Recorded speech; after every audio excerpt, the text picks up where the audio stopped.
Gabi sa lahat, ako po si Hiram Britoa, ang DTF operator ng Imol Cebu. Today is December 10, 2023. Ang machine namin ay naroon ng 38 meters. Ito po ang aking printed area. Ito naman yung copying. So next naman ang pag-heat clean.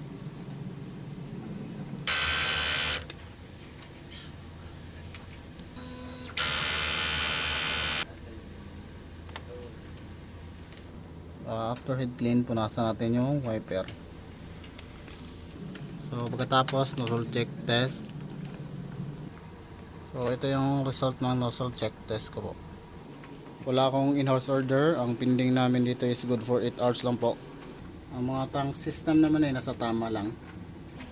Ito po ang aking waste tank. Ito naman po ang EVR at ground wire. So dito naman sa mga stocks na ink ko, ito po yung mga used ink nakabasket.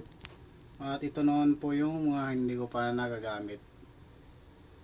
So yung white ko, doon nilagay sa kabilang branch namin sa DT.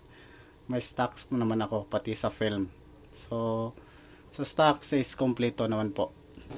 So sa white na ink, ito naman po yung nagagamit ko. Ito naman sa magenta, sa cyan, ito naman sa black, sa yellow, at ito naman po sa powder, sa solution, sa film.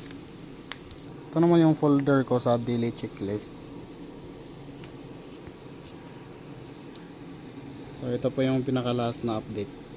So next naman, ito yung folder ng mga daily workload ko. So ito yung mga nararaan ko po, 39 meters. So yun lang po, salamat.